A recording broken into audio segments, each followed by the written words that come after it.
This week on Strong Arm Sports Podcast. Don't say nothing about my effing brother. You don't know my effing brother. We don't know your effing brother. We know his ass got tased and arrested that night, though. You got him looking like most improved player. But Spade, they played the Pelicans, man. They played the Pelicans are a very tough team. They a tough team, Spade. We supposed to be the losers, but we winning, no. They used to laugh at us, now we winning, no. They used to tell me never in my lifetime. I guess they wasn't in their right mind. What's going on, folks? Welcome to another exciting episode of Strong Arm Sports Podcast. We are the realest sport podcast in all the land. True. In all the land. This is your first time watching or listening to the show. I go by the name of K Spade, the prospect. And I'm your boy, LaParis57, and together we form Strong Arm Sports. Spade. Yeah. Yes, sir. I know you want to start in the NBA. We got a great show for these guys. We're going to start in the NBA where you want to be. I'm going to do you this favor this week, and we're going to start where you want to be. You good with that? I appreciate it. We're going to start over there. But we're not going to start where you want to be. We ain't going to Houston. Nope. Hopefully no Rocket talk. Hopefully no James Harden talk on this show. We're going to take it to Philly. We're going to Philly. All right. And I know y'all like, what's going on in Philly? What, cheesesteaks on sale? No. Cheesesteaks not on sale. We want to talk about the Sixers' big problem. I know y'all like, what's the problem? Well, the problem is, if you guys didn't know, Nerlens Noel came back from injury about last week, or maybe a week before last. Had a good game, played about 10 minutes. Injured his ankle, got out the game. So he was out for a couple of more games, came back, played 8 minutes in the recent game they had. And Nerlens Noel is upset. Spade, this segment is called the Sixers' Big Problem because they got a problem with the bigs. It's too many bigs in Philly, Spade. What should they... I mean, first of all, you guys don't know all Philly. I know y'all like, who Philly got his bigs? Let me tell you. They got Embiid. They got Jahlil Okafor. They got Nerlens Noel. Spade, we would consider Ilyasova a big. He playing power forward. I was gonna say, keep going. They got Ersan Ilyasova. They got the dude Rashad Holmes. That's a solid player. Am I missing anybody, Spade? Oh, they got Saric. That's I don't know if you guys want to. I mean, he played power forward. I don't know if you guys want to say he's a small forward. Man, he's a power forward. He is a power forward. I mean, they got a lot of power forwards over there. A lot of centers over there. Even though this guy not a power forward, they also got 6'10" Ben Simmons, who just happens to be injured. So throw him in there too. They got a big problem. Like, it's the Sixers' big problem. And Nerlens Noel came out and was like, "Man, I'm too good to only play 8 minutes." Spade, I don't have it in front of me, but I think he played 8 minutes, had like 8 rebounds and 5 points. Am I correct? I think he had like 2 points and 5 boards. Yeah, something crazy like that. But it was a crazy 8 minutes. In 8 minutes, he got 5 boards and 2 points, which ain't crazy. But in 8 minutes, I mean, you guys big on plus minus, and you guys are big on per 38 minutes. They real good at telling us about per 38, Spade. You know what I'm saying? Right. Spade, what should Philly do with all these bigs? We've been picking at the Sixers for a minute. Yeah. We don't know what the Sixers are doing. I don't think the Sixers know what the Sixers are doing. They kept saying trust the process. The process has produced one thing that looks like it worked. That's the fact that Joel Embiid looks like a stud. He looked like he could be that player of the future. Mm-hmm. The management of the situation is still wrong. In one game, you got Joel Embiid, who will play about 24, 25 minutes. He's still not playing a ton of minutes. And in that game, you will see little to no Jahlil Okafor. Mm-hmm. Later, you will see little to no Joel Embiid, and you will see Jahlil Okafor. Mm-hmm. So you're still not getting both of those. You get either or. We haven't seen Ben Simmons because of injury. We didn't see a lot of Nerlens Noel because of injury. And as soon as these guys come back, now you got an issue. Yeah. They actually found a pretty good use for Ersan Ilyasova, who I'm a fan of. Yeah. Ilyasova is a stretch. He can stretch the floor. He can do things Nerlens Noel can't do. He can do things Ben Simmons can't do. Ben Simmons is a small forward and he can't shoot. So you got this shooter right here. These guys are going to come back. It's going to make the situation even more just tough to understand and even more crazy, even more strenuous. They got to make some moves. Got to make some moves. And I'm saying moves with an S on the end, plural. One move won't cut it. They got to make some moves. It won't be Ben Simmons, who I don't know that they're going to see at all this year. Maybe they'll see him later in the year. I don't know that they're going to see him at all this year. You got something with Embiid. unfortunately, man, you got Noel, who was he was a lottery pick. You got Okafor, who was a lottery pick, and both of those dudes, they got no place on this team, man. They got to be gone.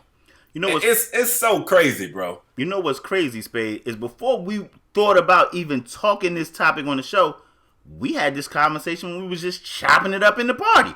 We were just chopping it up in an Xbox Live party. Shameless plug, Xbox, holla at us. You see we got the green screens behind us. That could be all your logo right there, Xbox. Holla at us. But anyway. This Xbox green, too. Xbox green, too. But, Spade, we was chopping it up about this conversation, and I said, Spade, if you Philly, do you try and make the call and get Okafor out of Philly for D'Angelo Russell? And what you say, Spade? The Lakers ain't finna let go of D'Angelo Russell. Yeah, man. Like the move. I mean, not for that. Listen, man. Philly got a big problem, man. I don't know. I definitely think the guy that has to be moved is Okafor. I like Ilyasova. I think he's a solid player. Spade, crazy. I told you, crazy enough. I read that they want Ben Simmons to play point guard, which is just. I mean, there was other people in the party with us. Shout out to Canadian Raptor. He said, "Yo, that might be the best position for him." And I'm like, I don't know. I mean, we ain't even seen Ben Simmons. We really did we see him in college? I mean, we seen him, but we didn't see him. Didn't see him in attorney. I know that's right, but I don't know. There's reports out there that Ben Simmons may be a point guard. They definitely got to move some of these bigs. I think Nerlens Noel, with him coming out saying that, he definitely either want to start and get hella minutes like he was in previous years, or he want out. So maybe they got to move Nerlens Noel and Jahlil Okafor. Are we tripping, ladies and gentlemen? Let us know in the comment section down below. If we're not, let us know where do you see Okafor and Nerlens Noel going? Because some of them guys got to go. They got to go. Let me give you some destination. Let me give you some numbers that I feel like might throw you for a loop. Check this out. Joel Embiid is averaging 13 shot attempts a game. Okay. Okafor is averaging 9 shot attempts a game. We haven't seen much Noel, but he's only averaging 4.5 shot attempts a game. Okay. I got some more. You was just talking about PER. PER really favors those that don't play a lot of minutes. You come in the game and you get some stats. They're going to amplify that with your PER. Check this out. Joel Embiid has a 21.7 PER. Let me jump down. Jahlil Okafor has a 16.6. Nerlens Noel has a 23 PER. So he has every right to feel like if I could just play more, I could do more. Like the guy wants to be on the court. Yeah. So they got to do something, man. They got to get them guys out of there. The question is what type of trade value these guys have and what they seeking to get in return. Because I would say they need a point guard. Even though Jared Bayless isn't playing bad, hasn't been playing bad for that team, the Rodriguez dude definitely haven't been playing bad for this team. But if you're going to bring over a point guard, then you're going to destroy what you're talking about doing with Ben Simmons. I don't know. I still don't get the process, bro. I don't get it. Well, I'm lost. I sure as hell don't get it. But let me say one more thing, man. Nerlens Noel was definitely a tough player. He played very hard for the Sixers last year, Spade. But my last point is a guy like Ilyasova, that dude play hard every night. If I'm not mistaken, I think he lead the league in charges. I mean, he's just that he agitates the other team by the way that he take charges and jump in front of them. Some of you guys may say he flop, but he gets the call a lot of times. I mean, he had Zebo in his bag. Like, Zebo was mad as hell at Ersan Ilyasova, and I just think you cannot afford to lose a guy like that because he just plays so hard, play with so much passion. And, I mean, a guy that gets turnovers like that with charge calls and all that type of stuff, you need him on your team. I don't think moving Ilyasova is the move. They got to move either Noel or Okafor, if not both. I don't know. I mean, they kind of put me in the mindset of, you know who, Spade? The Magic. We look at the Magic. They got a slew of bigs. That's true. They got a slew of bigs and be like, yo, what are the Magic doing, man? We was in the party the other day and we was like, man, what is the Magic doing? Vucevic don't even start no more. They was bringing him off the bench. They bring him off the bench. Like, they start Bismack Biyombo, which we kind of already knew because he make a ton of money. And they kind of don't want to trade Vucevic because I think he got a cap-friendly deal. But, I mean... I think he's the best player on the damn team. I mean, it's tough. That's tough to argue. I mean, you can't argue that. I mean, the only other person you would say would be Evan Fournier.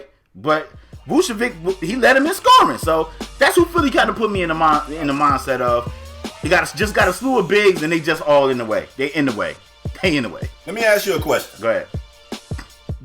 Do you know that the Rockets just made NBA history 3 times in one game with the 3 ball? Did you know that? Ladies and gentlemen, I don't know why y'all won't I'm a Miami sign fan, dog. Listen, Spade. I don't know why they won't sign the petition to stop James Harden and Rockets talk on this show. No. You said James Harden talk. You didn't say Rockets talk. This Okay. Harden news. Go ahead, Spade. Tell me about it. Rocket news. Tell me about it. Let me let the sports fans know. This is big stuff, man. It's the 2016-2017 NBA season. A lot has been done. It's tough to still be setting records and breaking records. And to break 3 records in one game, I just think it's impressive. I think we should talk about it. Let's talk Houston Rockets. Oh my gosh. The Houston Rockets had a game this past week against the Pelicans. Very They tough played the Pelicans, team. Spade. Shout out to D. Very They tough played team. the Pelicans. Very tough team. New Orleans Pelicans. They got a really good player over there named Anthony Davis. Who went down with injury. When he not hurt. But anyway. In that game, he went down with injury, Spade. What do you mean when he's not hurt? Records. In that game, he went down. He wasn't hurt for the whole game. I saw him. He was out there. All right, Spade. Go ahead. Anyway, in that game, the Rockets set 3 records. All of them for 3 points. This D'Antoni offense with this Houston Rockets team, at times, it's a sight to behold. It looks beautiful. I got to be honest, especially if you like shooting and you like to see the 3 ball. This team set records. Check this out. 24 made threes for the game. That's a record. A single game record. 31 threes attempted in the first half. That's a record. And 61 total threes attempted for the game, which is also a record. D'Antoni, man, he has not always been loved. His offense has not always been loved, but it seems like he found the perfect fit. When you say? Spade. I'm being serious. Don't you think this is the best fit for his offense? Yes, it it looks probably good. is the best fit for D'Antoni's offense. Why you sound grumpy? First of all, why you sound grumpy? We always find a way to make it down here to Houston, Texas, bro. You said James Harden. I have not mentioned found a way to make it down here. Did James Harden not shoot some of the threes? If James Harden, I don't know. If he a strong off performer of the week, I'm walking off the set. He better not be a strong off performer of the week. We haven't made it that far yet. You ahead of the show. Right now, I'm talking about D'Antoni. D'Antoni has been doing a good job with the Rockets. Congratulations, Mike D'Antoni. I don't like your energy. I really don't even like your energy. Mike D'Antoni. Let me tell you something. You've been doing a great job. This is a great job. If you don't like your job, you quit. I tell you the same thing I tell them people who have an attitude in the drive-thru. If you don't like your job, quit. This is a great job. You Fix changed your James energy. Harden position to a point guard. You have Clint Capella, probably the most improved. Who I love Clint Capella. He's playing well. You got him looking like most improved player. But Spade, they played the Pelicans, man. They played the Pelicans. Pelicans are a very tough team. They a tough team, Spade. Yes. I swear, you low key a Rockets fan. Didn't they have Golden State on the ropes? Didn't this same team have Golden State on the ropes? Spade. A broke clock is right twice a day, bruh. It's the NBA. Wow. They're not going to go winless. They fight hard every night. Man, my co-host told me the 76ers was a bad team last year, but they fought hard every night. Yeah. And you see that from the Pelicans? Because I don't. They fought hard. They be getting that work. They fight hard every night. They be getting that work. And don't let AD go around, man. They get that work. Bro, you just said, first of all, 3 records in a game. Spade, you just said that D'Antoni offense set 3 records against those guys. You can't tell me that they fought hard and they ain't guard the 3-point line when they just kept chucking. Look, with D'Antoni offense, Spade, it's either layup, dunk, or 3-pointer. How do anybody not know that? They don't be pulling no middies. Like, it's either layup, dunk, or 3-pointer. Come on, Pelicans, wake up. You making my point for how well of a fit it is with Houston. Everybody know. I mean, let's be fair. The that Pelicans just goes to show how trash the Pelicans are, because they don't know. Team, if I know that, I ain't in the NBA, and you know that, that just goes to show how trash the Pelicans are. Doing this to every team, though. Everybody who going out there and getting this offense. I'm gonna tell you, and I hate to give a shout out to the Dallas Cowboys, but Jimmy Johnson, one of my favorite coaches, he coached to you. You only give him love because he coached to you. Nah. Because this quote come from when he was a Dallas Cowboys coach. Oh, how about he the was Cowboys? Coach of the Cowboys. He said they don't run trick plays. He don't care if the other team know what's coming. They got to stop it. He said, I'll tell you what we about to run. You still got to stop it. So, I mean, everybody know what D'Antoni want to do. It's well documented. And it's actually working. I got to admit, I didn't think the Rockets was going to even have, I know it's still early in the season, and I think I'm on record for saying that I thought the Rockets will make the playoffs, but I don't know how much I believe myself when I said that. The Rockets look like one of the top 6 teams in the West, and who saw that? Like, honestly, who saw that with Dwight leaving? Nobody saw that type of performance. I did. That was easy. Whatever. It was easy, bro. You got James Harden. James Harden is a superstar. I don't care what nobody say. He's a superstar. Oh, my goodness. I don't want you to talk James Harden anymore on this show. This segment wasn't even about James Harden, and you found a way. Keep it moving, bro. Yo, sign the petition, y'all. Matter of fact, we gotta ban Houston. Like, we can't even talk the Texans. We gotta ban the whole city of Houston. Like, we cannot talk. I got a Slim Thug segment I want to bring to. I can't even talk Slim Thug. Yo, we gotta ban everything Shout out Houston. to the boss. Shout out to Bum B and Pimp C. But we gotta ban everything Houston, man. I'm tired of talking Houston. Let's move on. Spade. All right, what else we got? Yes, You guys didn't know, we gotta take it to Sacramento. Something big happened in Sacramento with their big Boogie Cousins. So Boogie Cousins had a little altercation, a little confrontation with a news reporter out there, because the news reporter kind of wrote an article about the incident that happened, and then he wrote an article about another incident that happened in which Boogie Cousins' brother did he get pepper sprays made? He got tased and arrested. Tased, that's what he got. He got tased. And juice. Boogie had a problem with the guy speaking on his brother, got in his face. I mean, little old guy. I mean, the guy had to be what, Spade? 50, 60, looked like an older gentleman. Boogie towering over the guy, pointing his finger in his face. You better throw him another dub. Say it again? You better throw him another dub. You know that man ain't no 50. That man in his late 60s. Easily. I mean, Boogie swole up on him and was pointing his finger in his face, and I'm just like, Spade, what do we think about Boogie? Is it time for the Kings to just say, yo, we got to get Boogie out of here? It's past time, man, and I hate that, because we all know Demarcus Cousins got tremendous talent, but he got an attitude, and I'm going to tell you something else. Go ahead. I'm going to go ahead and say what needs to be said. Boogie think a lot of people scared of him, and I think a lot of people are, but not everybody. And he gonna mess around one day, and he gonna get a whiff of somebody who's not afraid of him. And I hope he got some bite to go with all that damn bark. He do a lot of barking. I hope you got some teeth, cause he do my problem with this is not the first time him and this particular guy has actually had some type of an issue. I don't know if you know this, but it was an interview. I didn't see the full interview the first time I saw it.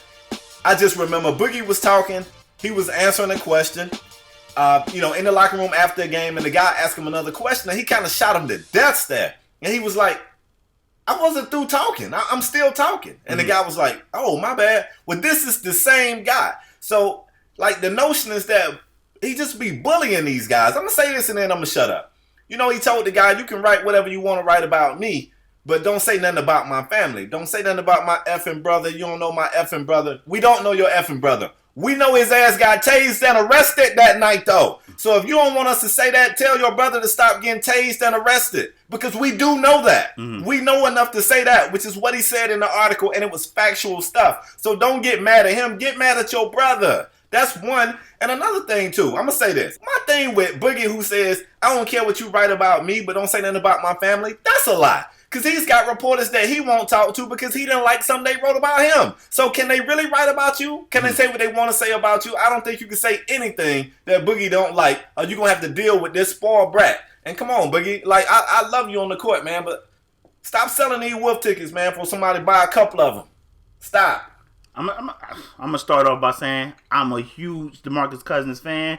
I think he's an exceptional, elite caliber player. He's the best big in the league, in my opinion. But Spade, like his attitude, I've been talking about his attitude, and I'm gonna tell you what, terrible. Man. These owners are not going. I mean, talent precedes everything. Like if you talented, somebody will keep taking a shot, but eventually it's gonna run out. They're gonna be like, you know what? It's other talented guys with less of an attitude that we can deal with. Now, as far as Boogie getting mad at the guy about talking about his brother, I agree with you 100%.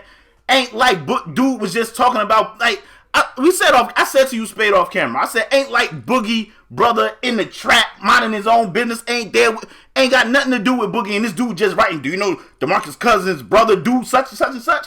They was together.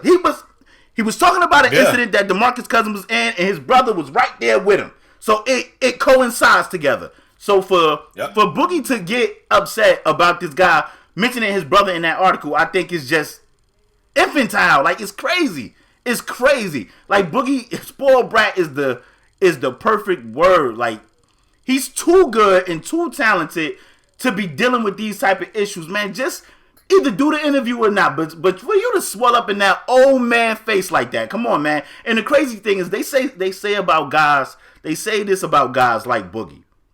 They say guys like that know who to swell up on. I could be wrong. Somebody going to correct me in the comment section. I ain't never seen Boogie get up in Zebo face. Zebo ain't no hoe. He ain't no hoe. I ain't never seen him bark like that all up in Z. Like, those guys know who to do it to. I ain't never seen him get up in nobody that is considered a goon. A real tough guy. Goon in the NBA. I ain't never seen him do it. Like, I love Boogie, man. And I ain't trying to say Boogie no sucker or none of that. I want him to get his attitude together. I want an attitude adjustment. I want him to get the hell out of Sacramento, because for whatever reason, that ain't working. So Sacramento need to trade that dude like yesterday. They should have been trading him. Get whatever they can get for him and just be done. Let me ask you this, Spade, and then we can move on. Do you think a change of scenery helps Boogie attitude, or do you think he's still the same guy? It helped Sacramento. I don't know if it helped Boogie. Let's just say a lot of people was throwing out the Washington Wizards. If they trade Boogie to the Washington Wizards, he there with his college teammate John Wall. Do you think that helps his attitude? Like, not his play, because we know what we're going to get from him with his play. He's on the court. He probably going to lead the NBA in techs. But, I mean, as far if he's on the court and he's playing, we know what we're getting from Boogie. As far as his attitude, do a change of scenery help his attitude? Man, you know what? I'm scared it might make John Wall worse. I mean, John Wall the same person that shoot gang signs after big baskets. I don't know if you want to put them two guys together. I don't know. I mean, I hate to say it, man. I really feel like Sacramento, they so afraid of losing Boogie. Yeah, they have given him so much power, man. That is a so much power. Accurate.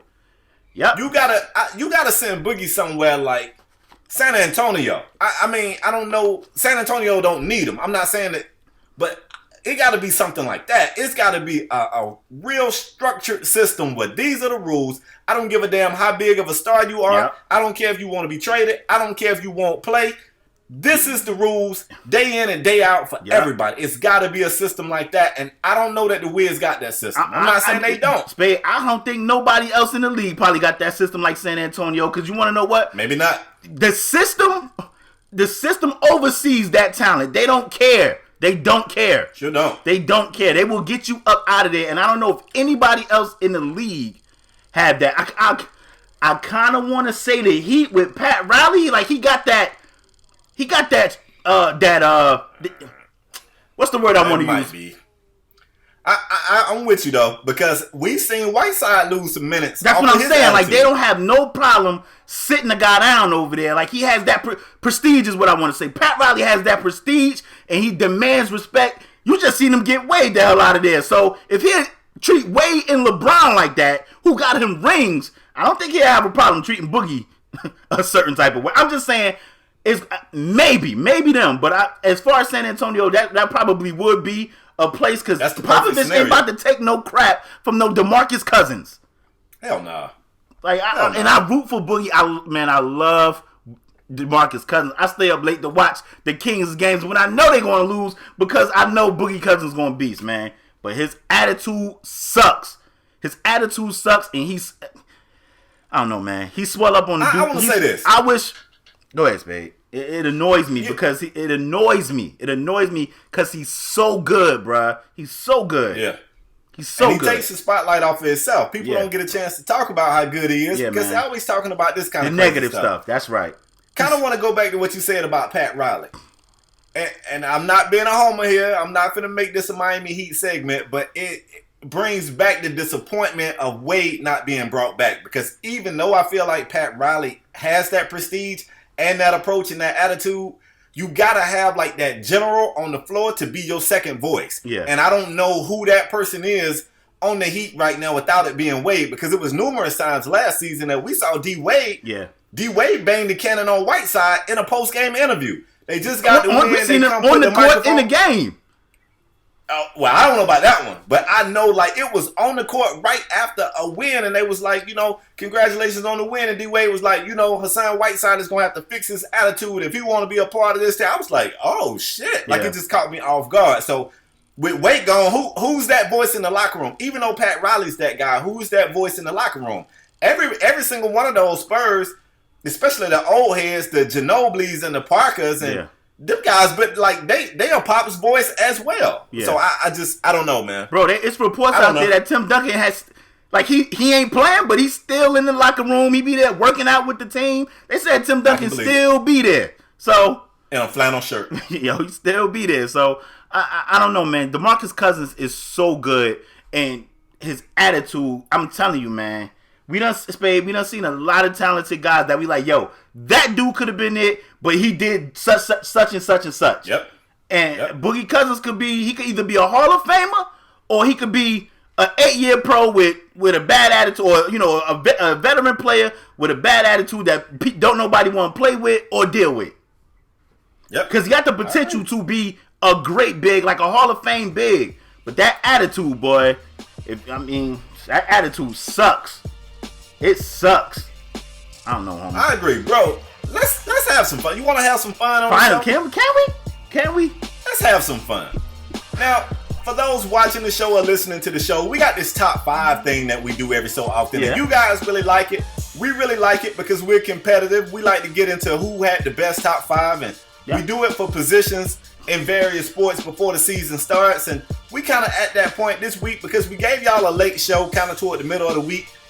We had the space, and I was like, let's have some fun. So, parents, let's do this. Okay. Let's give them a top 5. Okay. Since basketball is, the best sport on the planet. No. Okay. Not positions, though.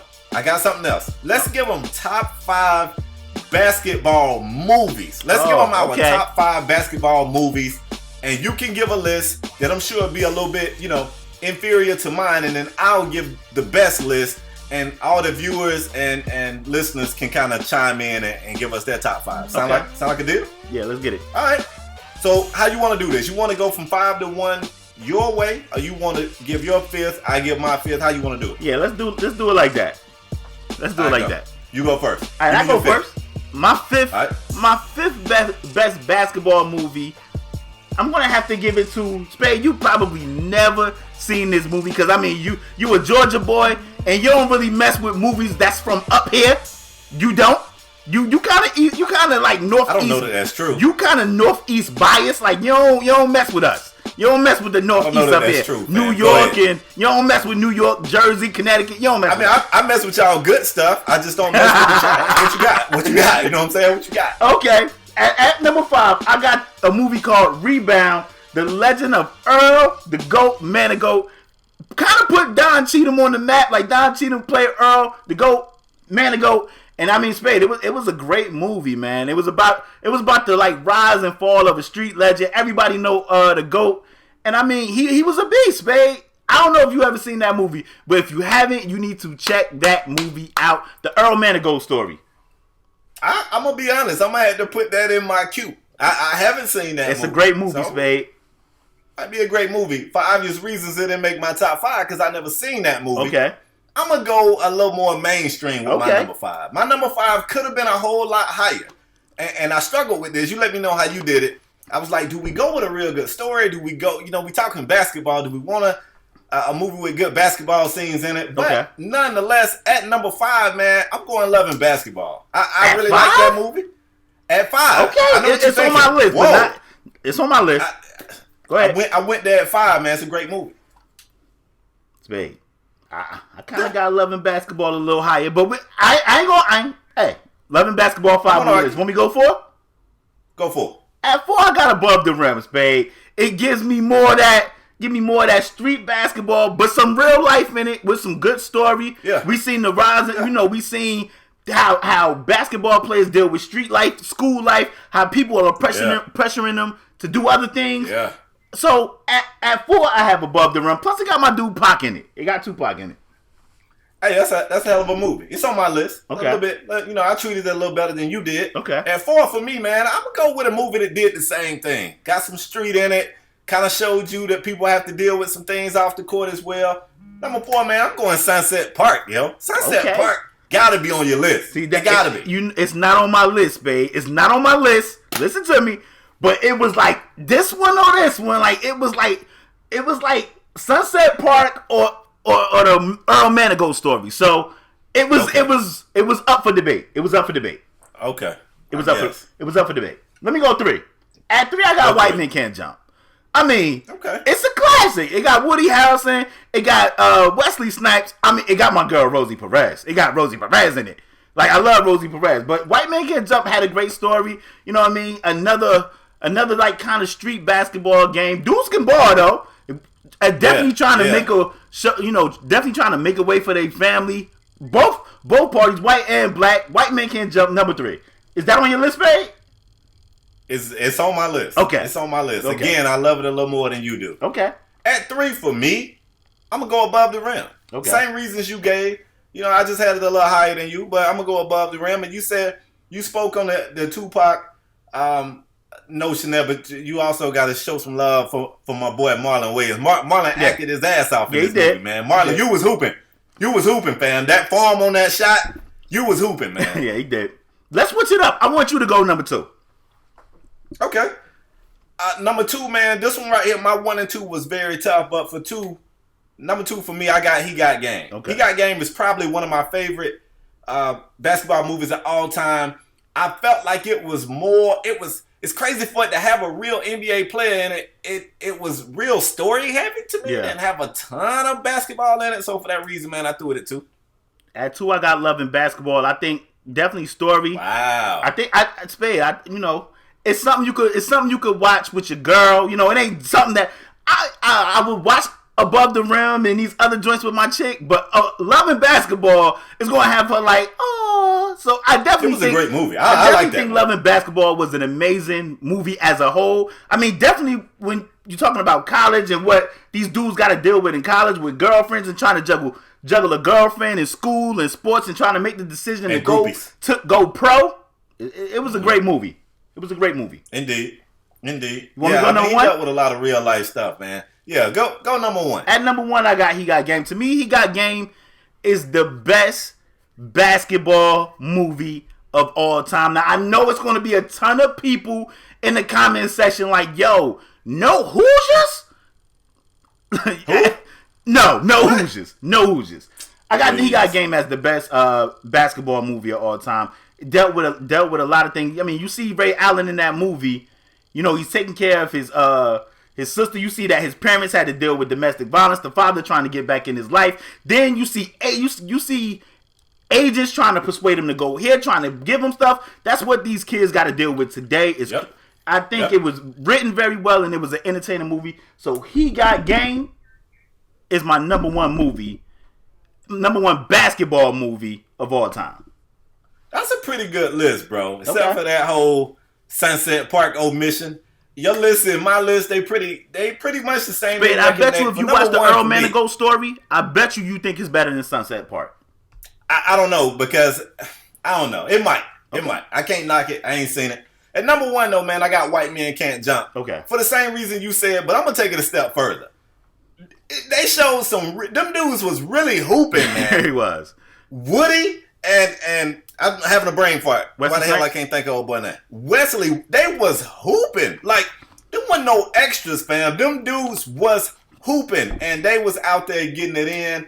My boy had a terrible gambling addiction. He was willing to risk his whole relationship for it. To me, it was the perfect mix. The banter, the trash talk was A1. The hooping was A1. Rosie Perez titties was A1. I mean, everything you want in the movie was there. To me, that's the best basketball movie of all time. I ain't mad at Julius. Like I said, Sunset Park was. I'll give it honorable mention. But if you watch the Earl Man, anybody in the chat that's watching on demand on YouTube, leave your top 5 basketball movies in the comment section. We're gonna read them. We're gonna settle the debate. I mean, We're going to talk about it, but I want you to watch the Earl Manigault story, Spade, because if you watch it, I guarantee you it trumps Sunset Park. It's going to trump Let Sunset me ask Park. you this. Go ahead. Coach Carter didn't come up for you? You didn't like that one at all? When I was looking up basketball movies that I seen Coach Carter, but I was like, it was okay. But it was okay. It was okay. Okay. I don't want to slander it, but it was okay. It was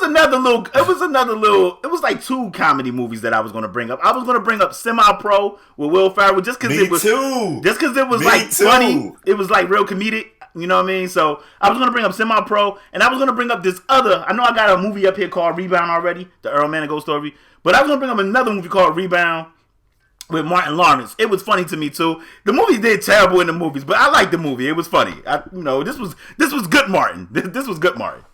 Yeah. Yes. You keep talking about people going to give you hell for the omission of Hoosiers. I don't think so. The two honorable mentions for me was Coach Carter and Space Jam. Neither one of us put Space Jam in our top 5 basketball movies. Space Jam was a good movie, but I mean, I definitely don't think we need a Space Jam 2. We do not need a Space Jam 2. Space Jam 1 was good enough. But it was a good movie, but to put it top 5. Say it again? I got bad news for you. It's on the damn way. I mean, Spade, do we need a Space Jam? Do we need a Space Jam 2? In your opinion? No. Absolutely not. Absolutely not, man. All right. Let me just say this too, Spade. We did this segment. Speaking of, you talked about Rosie Perez boobs. I wanted to talk about something that me and you had a conversation with. Titties. I wanted to talk about something me and you had a conversation with off camera with some strippers, but you kind of trumped me, and we went this route. If you guys want to hear our conversation, what we talked about with the strippers, bang the like button, leave it in the comment section down below. It was a great conversation. It was about dudes with money and strippers. I don't want to give you guys no more. I want to tease it. If you guys want to hear that story, bang the like button, show your support. Leave it in the comment section like, yo, we want to hear the conversation. This going to show me that you guys are watching on YouTube in the comment section. Let us know. Spade, you ready to move on? It was fun though, bro. I'm looking at a lot of... I know we need to move forward. It was a lot of stuff that could have gotten... Please don't say no like Mike or none of that. I know damn well. I wasn't going to say that. Oh. I wasn't even going to say Blue Chips. I think Blue Chips was a terrible movie, by the way. Another one I struggle with. That's probably like 6 or 7 Baton Sunset Park to me. It had bad acting in it. The only thing I liked about Blue Chips was the fact that it kind of revealed what we already knew, which is that these those coaches will do anything. Yeah. Yeah, but I love Blue Chips. Like another one of Let's my move favorite forward. movies. This is a serious show. We can't sit here and talk about movies all damn day. I mean, it's good to lighten up the mood. I mean, we still talking basketball. It's still pertaining to basketball. But like I said, if y'all want to hear the stripper talk, I don't have no problem talking about that. But this man really tried to bring y'all. I'm telling you, they would have loved it. I'm telling you. But let's move on. Let's take it to the NFL where I want to be anyway. You guys didn't know, Adrian Peterson is off of IR. He plans to return this weekend and play. Spade, what do we see for Adrian Peterson? We gonna see that? We want to see the AP we love or not? I don't know that this is a good idea. Okay. Here's the thing. AP was averaging less than 2 yards a carry before his injury. Let's not forget, I drafted this guy in fantasy. He came out and stunk it up to start the season off anyway. Okay. The Vikings are in a situation where they could possibly make a wild card spot for the playoffs. Okay. They could possibly not. I think it's tough, especially if you the Vikings. The Vikings have only had a 100-yard rusher one time this entire season. Their 2 leading rushers currently, neither one of them even have 500 yards rushing. They both got under 400 yards rushing. So they could use AP, but AP didn't look great healthy. He's not completely healthy. He's saying he feels good. I would hate for AP to come back and risk further injury for a team that still might not even make the playoffs with him back. Keep in mind, even if AP comes back and he looks good, they still ain't got Teddy Bridgewater. I don't know. I almost want to tell AP to sit down the next season. I don't know. It's crazy because I was going to say the same thing. AP needed... if I was AP, I would call this season a wash. I know football players want to play football. Sport athletes, they want a sport athlete. Like they want to do what they do. They want to do what they do. I get it. But, I mean, the only reason I see AP coming back is because the offense has been struggling. At least, even if AP is a shell of himself, at least you gotta respect him because it's Adrian Peterson. So they probably gonna stack the box. It should loosen things up for the receivers to get loose at least a little bit more than what they. I mean, right now against the Vikings, people are just playing coverage. They're not worried about these running backs at all. Let me tell you something, Spade. Last week, the Minnesota Vikings had about 8 tries from the 1 yard line. They ran Matt Asiata about 7 of those times, and he couldn't punch it in from the 1 yard line. He couldn't punch it in. Mm-hmm. So at least if you have Adrian Peterson, he gets the respect. Like, okay, they can give it to AP, and he's good enough to get in this end zone. So that sets up the play action. I get it. But I wish AP would have just sat out the rest of the season because I don't think Minnesota gets in. I don't. You know what? We just did our top 5 basketball movies. If in the future we decide to go top 5 football movies, one of my favorite movies of all time is called Friday Night Lights. That star of that movie, Boogie Miles, rushed to come back from injury. They tried not to use him. They tried to use him for a decoy. They put him in. He ended up, I'm just saying, AP, take a play off. Take a game off. Take the rest of the season off. I can see if they was one game out, Spade, but they need a lot of help. Yeah, man. They need a lot of help. They probably need some people to lose as well. Yeah, they need a lot of help. Let's move on. Yep. All right, man. You talking about running backs. Let's talk running backs. I don't want to talk NFL, though. Let's go collegiate. Okay. Let's talk about Leonard Fournette. Oh, I thought we was going to talk about Dalvin Cook. He a beast. Dalvin is a beast. We ain't talking about Dalvin, though. He somewhere over there. I don't know what he's doing. Last year, man, Leonard Fournette was probably the best running back in collegiate football. You could argue that, but you definitely could make a case that he was. Leonard Fournette this year has not looked like the Leonard Fournette that everybody was raving about last season. Give you some numbers. That's what I like to do. Leonard Fournette don't even lead the LSU Tigers in rushing. Yeah. That's a fun fact. He's barely in the top 100 in collegiate sports. He is 94th in rushing so far this season. This entire season, to me, has felt like that year after Jadeveon Clowney made that big hit on that guy from Michigan. That next year was just kind of, I'm going to tank it. I don't want to risk injury. I want to make sure I look good for the NFL. You know how that turned out. Yeah. He pussyfooted the entire year. He got drafted high, and he still has had to battle with injuries regardless of all the measures he went through to try to keep himself healthy. Leonard Fournette just came out and said he's not going to play in LSU's bowl game because he's preparing for the NFL. He's talked to the coaching staff. They're okay with it. I'm not mad that he's doing it. But LaParis, how do you feel about it? Like I said, football players play, man. If you can't, my point is, if you could have left last year. Like, if you came Should back. have left last year. Say it again? Should have left Yeah, last year. if you came back to, I didn't think LSU was going to be any good. They still struggled with quarterback. They didn't have the same weapons on the outside. I mean, if you was going to come back to play for LSU, I would say just play. I mean, you play all these other games. Now, I know he's had some injuries this year, but you play all them other games to not play the bowl game, the last game of your college career? I don't like it. I could be tripping. You guys might be like, oh, he can cost himself millions. Man, he could have cost himself millions by coming back game one this year. Some may say he did cost himself millions because he didn't play up to par when people was thinking Fournette was it. Like, was the best back. They thought he had an up arrow. Yeah, they thought he was the best back in college football. I mean, we can argue that now. I'm not saying he is. I'm not saying he ain't. But we could damn sure argue it. We can argue it. If you came back to play, I say play. I get why he doing it. I'm not dumb, but I mean, these dudes do this all the time, man. They take out insurance policies. They still play. Play the damn game, man. Play the game. It's the last game.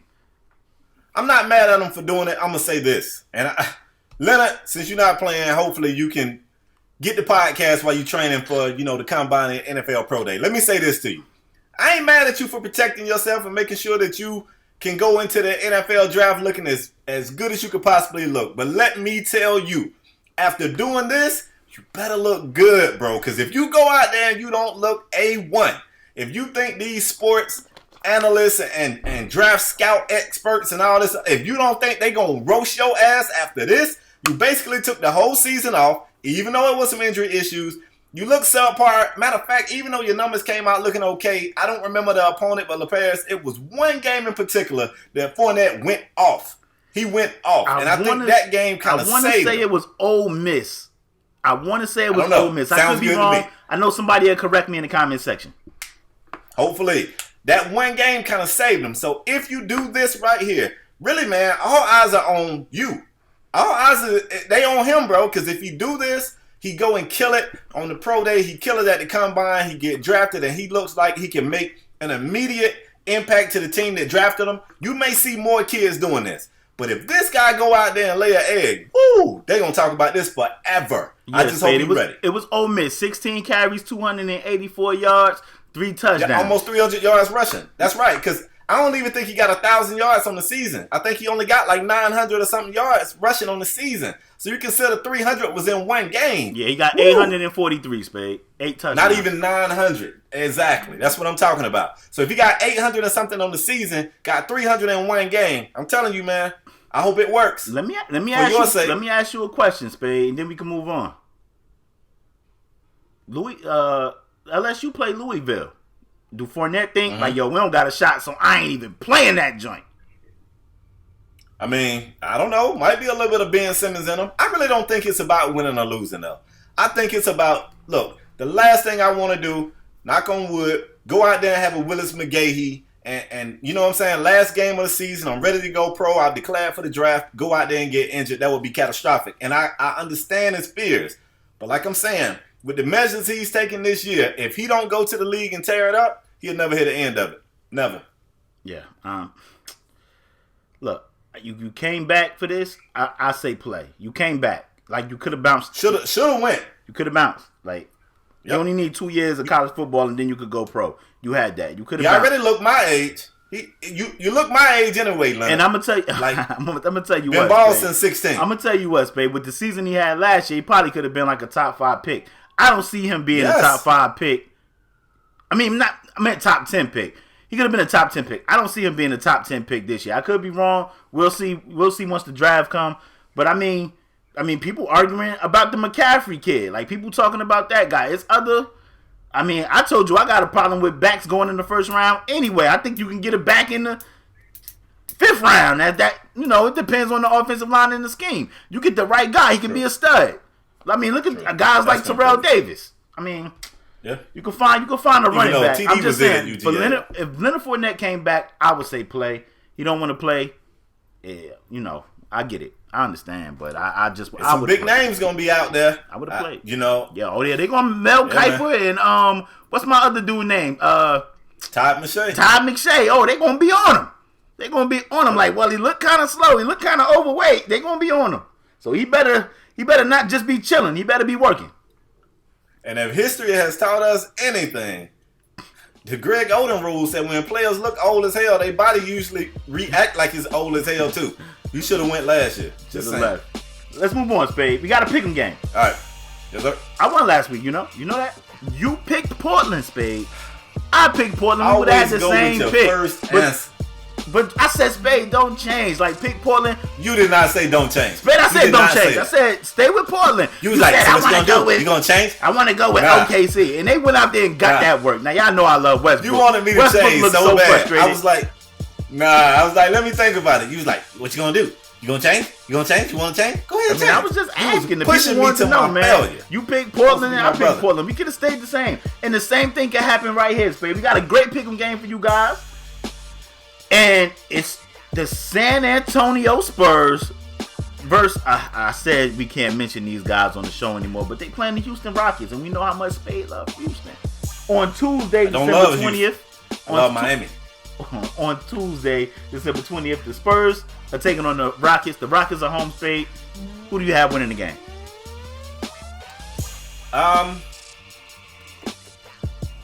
Be smart. You know what? Love them with your mind, not your heart, bro.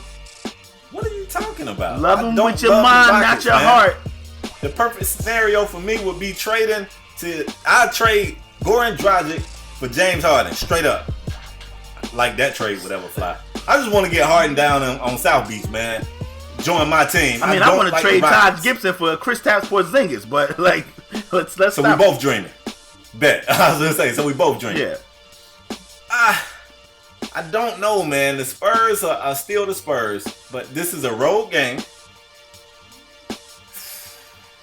I mean, you they go was first. undefeated on the road till like last week. They lost their first road game last week.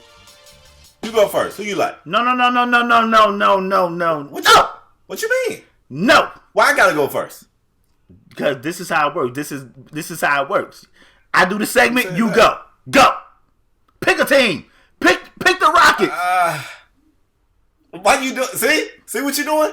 You trying to push me toward failure. Well, I'm picking the Spurs. I'm picking the Spurs. I don't care who the hell's sitting for Pop. I'm picking the Spurs.